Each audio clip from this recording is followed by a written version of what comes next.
I swung my old pickup truck into the gravel drive, expecting the perfect silence of a Colorado afternoon, and instead, I drove right into the worst attempted break-in I'd ever witnessed. And trust me, I've seen a few. There were 3 fake HOA inspectors, a crowbar glinting in the sun, one brand new safety vest with the price tag still flapping in the breeze, and absolutely, positively zero brain cells between them. They were literally halfway through prying open my custom off-grid garage door when I pulled up. I hadn't even been gone more than 30, maybe 35 minutes at most. All I needed was a compression fitting for a new water line, a roll of conduit, and a decent espresso from the only coffee shop in town that didn't taste like burned rubber. A quick trip, nothing major. And as I headed back home to my 12 acres of pine and high desert quiet, I remember thinking, it's going to be a quiet afternoon. Out here, silence isn't just a nice thing to have. It's a necessary part of the landscape. So when I eased off the main road, flicked on my signal, and the tires started crunching over my gravel, the sudden, faint sound of metal on metal, a sloppy, irregular clank clank clank, hit me like a physical blow. Then I saw them.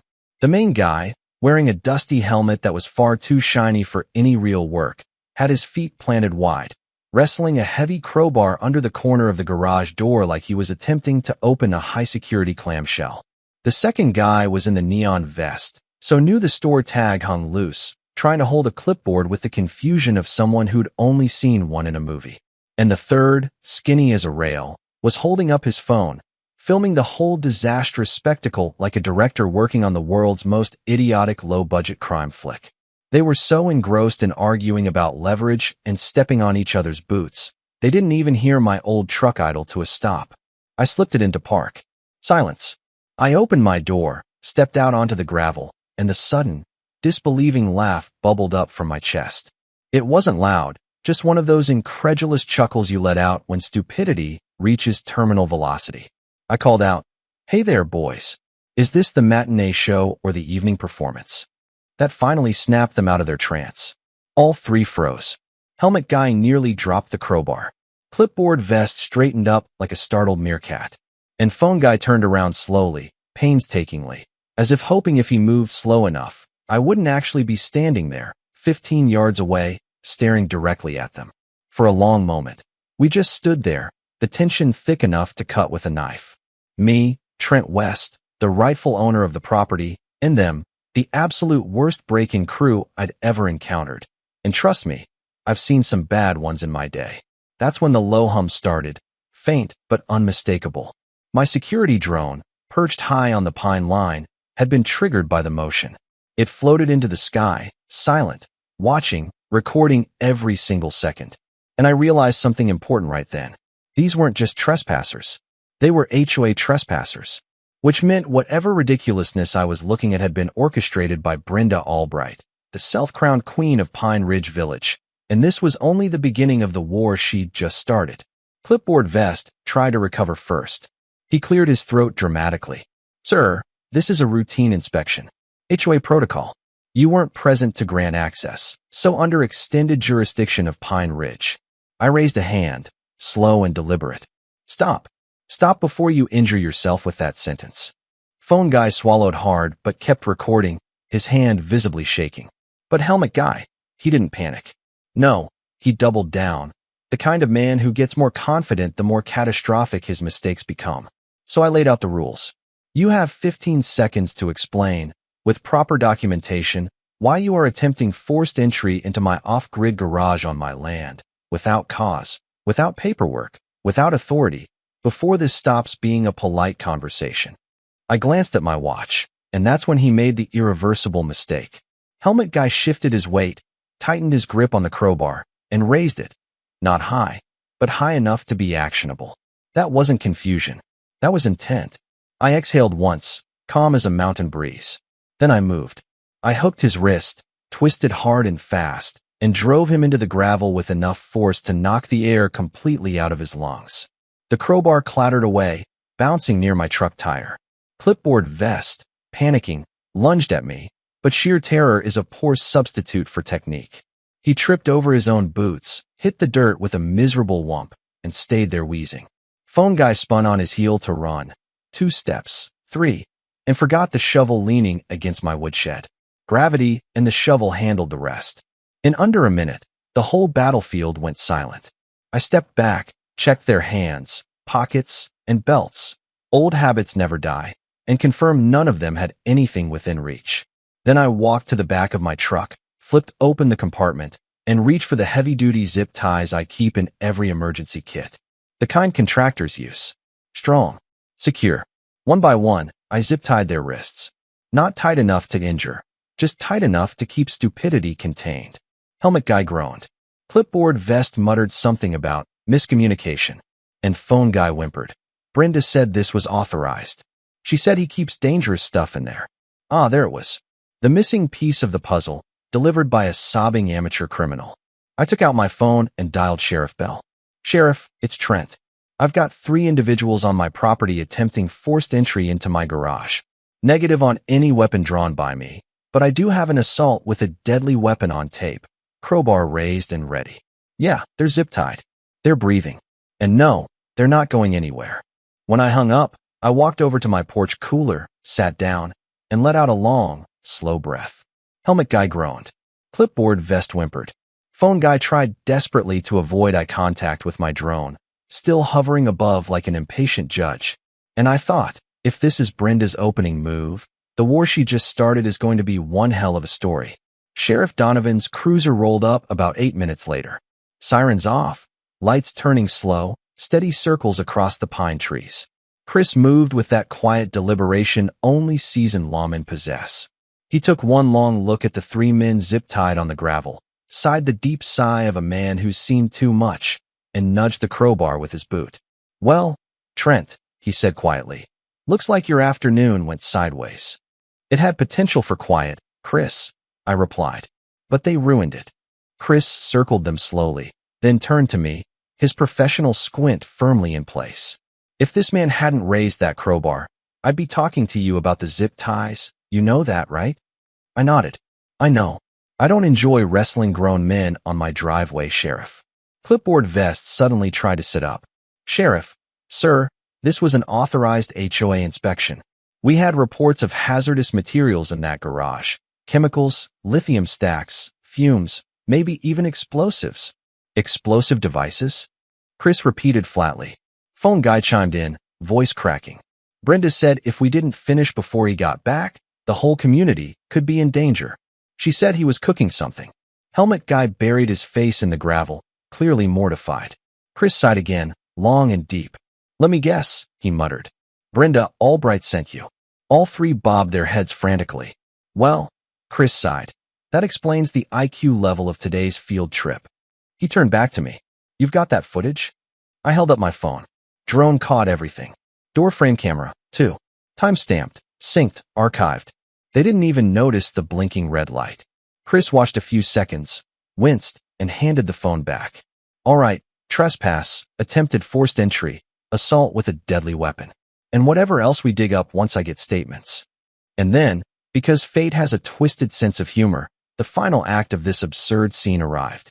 The sound came first, a sharp, angry clatter-clatter of high heels marching over gravel. Brenda Albright erupted from the trees, sunglasses oversized, folder thick enough to stun livestock. Her expression sharpened to a lethal point. Sheriff Donovan, she shrieked before she was even close. You need to stop this arrest immediately. Chris didn't turn around.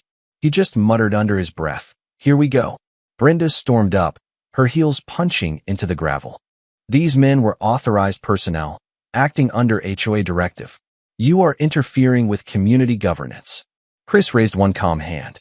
Ma'am, these men were caught breaking into a private structure, and Pine Ridge Village HOA has 0 jurisdiction on this parcel. That is incorrect, she snapped, whipping open her folder, revealing a map freshly printed minutes ago. According to zoning proposals from 2019, this land was meant to be included in Pine Ridge territory. We have standing to ensure safety compliance. I stepped in, my voice steady.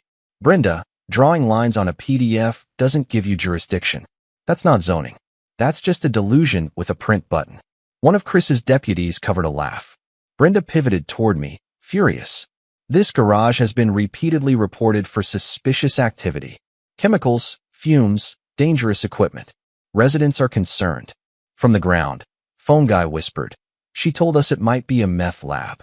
Brenda's face drained. She hissed through clenched teeth. That was internal speculation regarding community safety.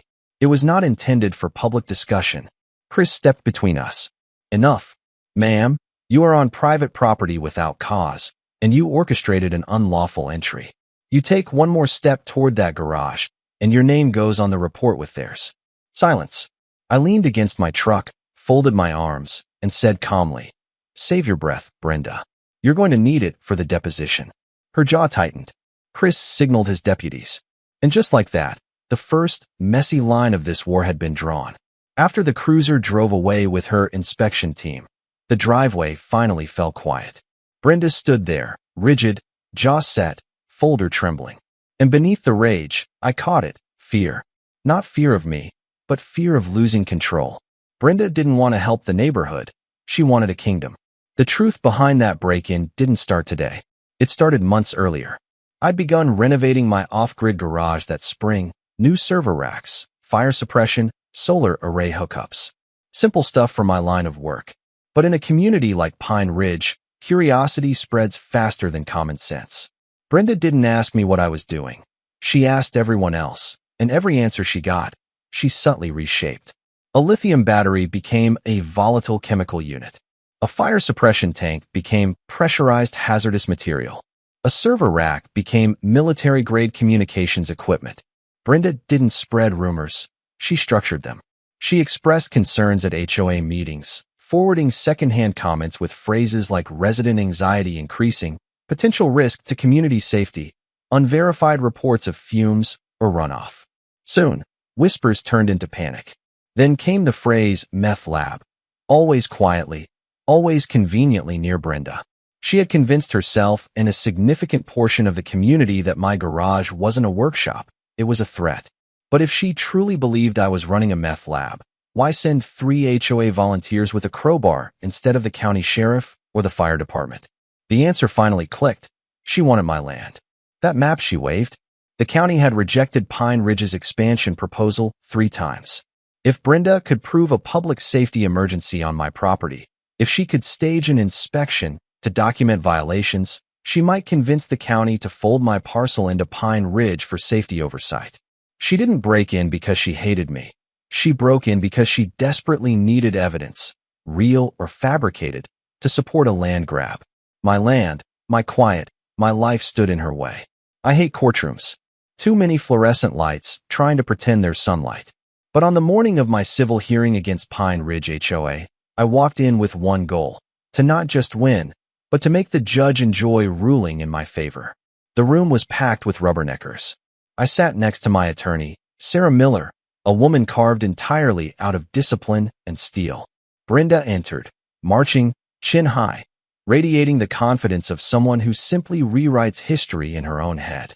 Beside her was the HOA attorney, all slicked back hair, an expensive suit, the look of a man who had not prepared for Brenda. Judge Evelyn Langford entered, sharp eyes, sharper mind. "Let's remember this is a civil hearing, not a community performance," she said, looking straight at Brenda. The HOA attorney began, voice smooth. "Your Honor, my clients acted out of reasonable concern for public safety. They received multiple reports alleging hazardous materials." Then came Sarah's turn. She rose calmly. "Your Honor, before we address the claims, we'd like to establish jurisdiction." She handed the clerk the documents. "This parcel is not, has never been, and was never approved to become part of Pine Ridge's HOA. The HOA had zero authority to inspect anything on Mr. West's land." Judge Langford read the first page and nodded once. "Proceed." Sarah plugged in a thumb drive. "This," she said, "is drone footage from the date in question." The screen lit up. There were the 3 stooges, the crowbar, the panic. Then the audio played. "If we don't finish before he gets back, Brenda said she'll have our asses." A collective gasp swept the room. The HOA attorney froze, closed his eyes, and pinched the bridge of his nose. The universal sign of a lawyer realizing his client is catastrophically guilty. Sarah continued gently. "This wasn't an inspection. It was a break-in, and it was directed explicitly by Mrs. Albright."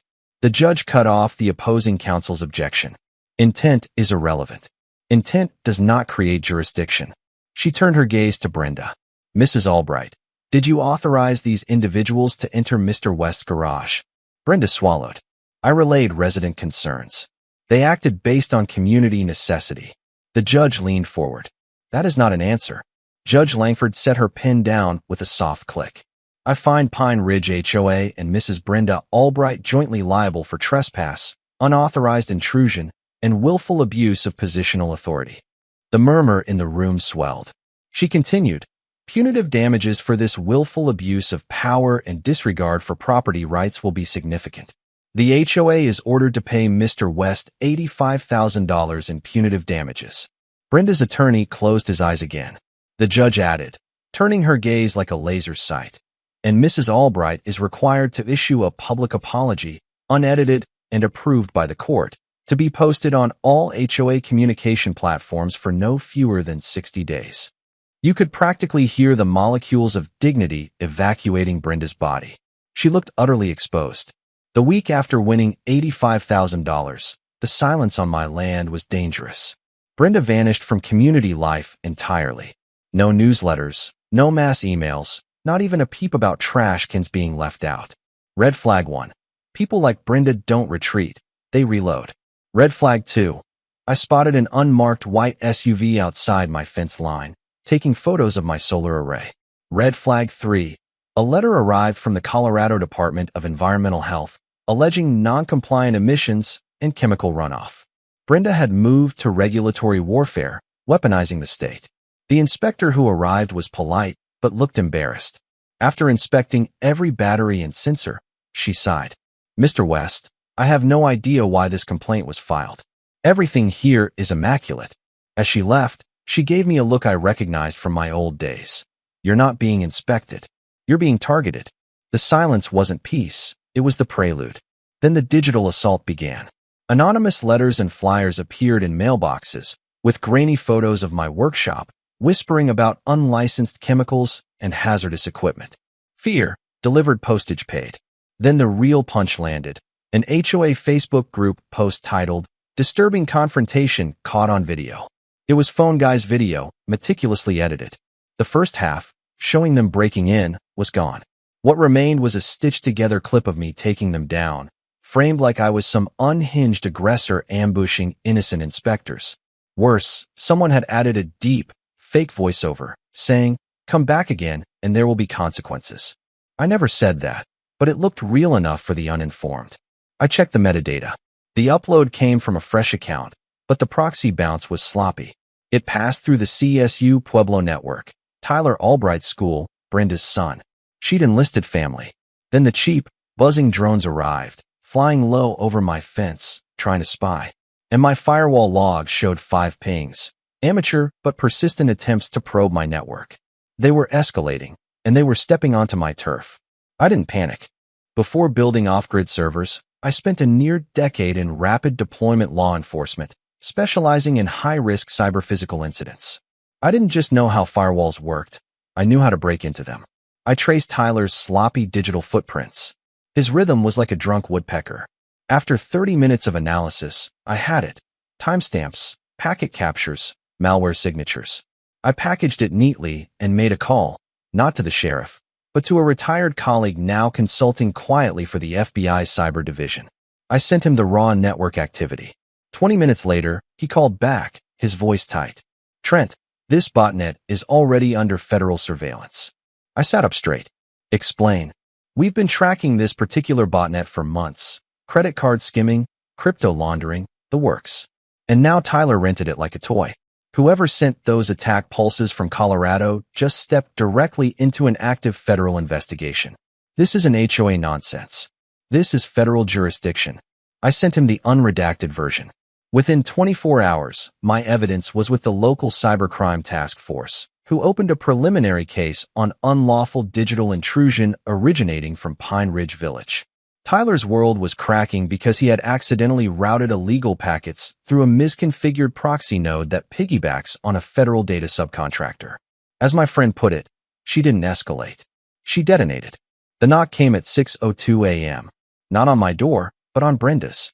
Pine Ridge Village woke up to the sound of federal agents before they heard their first coffee makers click on.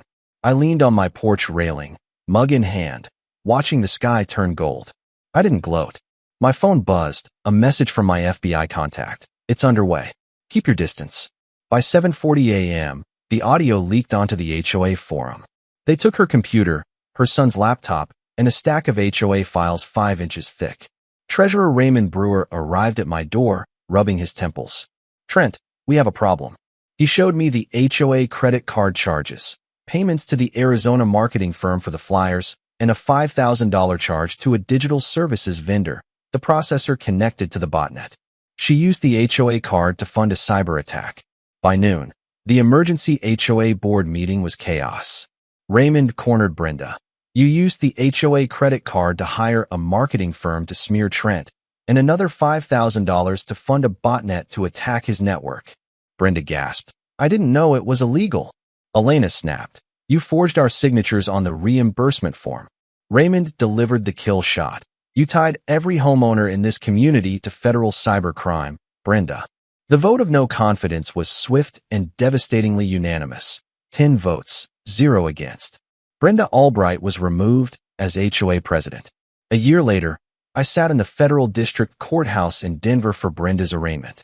Gone was the sharp blazer, the status symbol jewelry. She wore a plain beige suit, looking small and defeated. Tyler was there too, head down, barely looking at his mother.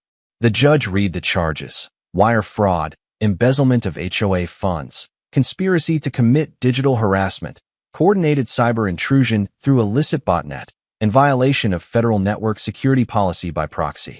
Then Tyler Albright was called to the stand.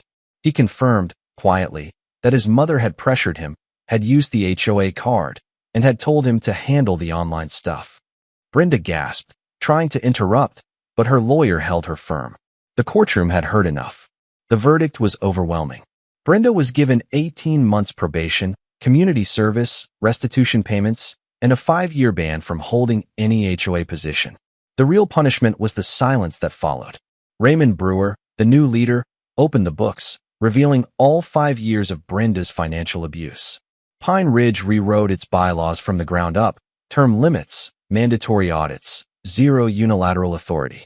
It became what it was meant to be: a community tool, not a weapon. I was invited to speak at a resident forum. I told the story, not to shame them, but to warn them how easily power corrupts. Then, the messages came, dozens, then hundreds, of people sharing their own HOA horror stories. I bought a microphone, built a recording booth in my shop, and started a podcast, Off the Grid: Stories of Property Wars and HOA Madness. It took off, helping people fight back without losing themselves. My land is quiet again. The best addition wasn't technology, it was a sign, bolted onto my outer gate. Curious what's in my garage? File an official request. Or ask Brenda Albright's lawyer. Because closure doesn't happen when the enemy falls or the courtroom empties. It happens when you rebuild the parts of your life someone tried to burn. So, here's my final thought. Have you ever dealt with a community leader who weaponized their position, or even their own family, to control you? What was the moment you realized you had to stop playing defense and start setting the trap? And what do you think was Brenda's ultimate downfall? Her arrogance, her belief that she could buy her way out of trouble, or her ignorance of federal cyber law? Let me know your thoughts, your own war stories, down in the comments below. Like this video if you believe in fighting bullies with documentation, and subscribe to hear more stories about turning the noise into something useful.